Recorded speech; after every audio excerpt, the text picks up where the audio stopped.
इस आदमी ने हैरानी से देखा कि उसकी बाह पर एक कीड़ा उगाया है और वह कीड़ा बहुत आक्रामक भी है।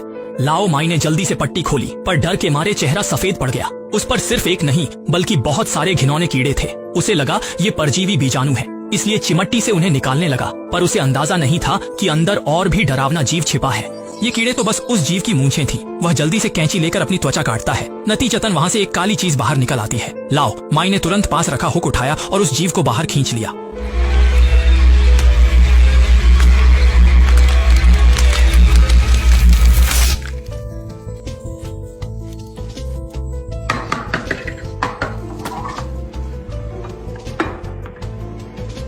यह चीज देखने में किसी पौधे के फल जैसी लग रही थी। क्या यह कोई नई प्रजाति है? लाओ माई की जिज्ञासा बढ़ी। उसने अपने विश्वविद्यालय के दोस्त से संपर्क किया प्रजाति जानने, लेकिन उसके दोस्त ने बताया कि यह जीव पौधा नहीं बल्कि मांसाहारी जानवर है, जो देखने में पौधे के फल जैसी लगती है, मांस खाना पसंद करती है।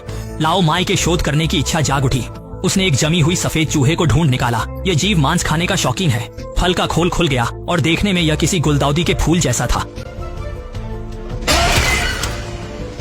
ये भला कोई फूल है? ये तो साफ साफ खून से सनी बड़ी जबानुमा मुंह है। इसके बाद एक अविश्वसनीय घटना घटी। खाने के बाद यह बढ़ने लगा और पलक झपकते ही इसका आकार मुट्ठी बड़ा हो गया। लाओ माई ने बर्तन का ढक्कन सीने के सामने पकड़ा और जल्दी से फ्रीजर में फेंक दिया। ये जीव बहुत खतरनाक है, इसे बंद करके रखना ही सुरक्षित है।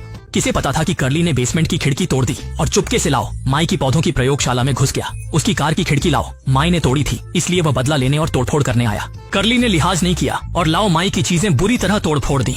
इसके बाद उसने अपना मोबाइल निकाला, तस्वीरें खींची और उन्हें ऑनलाइन डालकर लाओ माई को चिढ़ाने की तैयारी करने लगा। इसी समय फ्रीजर से अचानक अजीब सी आवाजें आने लगी। कर्ली ने नीचे झांक कर देखा तो वह तुरंत डर के मारे सन्न रह गया। वह भाग भी नहीं पाया और उसी समय उस गुलदाउदी के फूल ने उसे निगल लिया। शाओ मेई कर्ली का इंतजार कर रही थी। जब उसने देखा कि वह देर तक बाहर नहीं आया तो वह भी खिड़की से अंदर चली गई, लेकिन उसे वहाँ बिखरा हुआ प्रयोगशाला कमरा मिला। कर्ली पता नहीं चला। जैसे ही वह तलाश कर रही थी, एक काली सी हाथ उसकी ओर बढ़ी।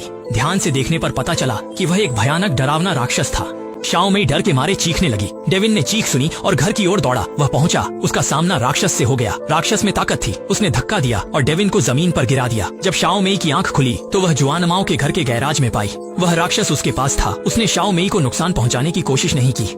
असल में वही राक्षस जुआनमाओ था। दरअसल उस रहस्यमय जीव द्वारा खा लिए जाने के बाद जुआनमाओ और वह जीव एक सहजीवी संबंध में बंध गए और जुआनमाओ इस भयानक राक्षस में बदल गया। उसने शाओ मेई से मदद की गुहार लगाई कि वह उसके शरीर पर चिपकी चीजों को हटा दे, यह सोचकर कि शायद वह फिर से सामान्य हो जाएगा। लेकिन शाओ मेई चाहे जितनी भी कोशिश कर ले, अब कुछ भी बदलना संभव नहीं था। अब वह पूरी तरह से उस रहस्यमय जीव के साथ एक हो चुकी थी। इसी दौरान डेविन वहाँ आ गया। जुआनमाओ और डेविन प्रतिद्वंद्वी थे, इसलिए जुआनमाओ तुरंत उस पर झपट पड़ा और उसकी पिटाई कर दी।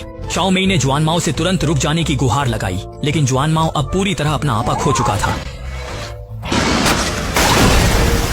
जुआनमाओ को पीट पीट कर गीली लाश में बदल दिया गया। पर हैरानी की बात थी कि जमीन पर फैला तरल अचानक हिलने लगा और तेजी से पास की कार में समा गया। कार तुरंत स्टार्ट हो गई, जबकि उसमें कोई मौजूद नहीं था। और भी हैरान करने वाली बात थी कि कार के टूटे शीशे भी पल भर में पहले जैसे ठीक हो गए। यह वाकई अविश्वसनीय था।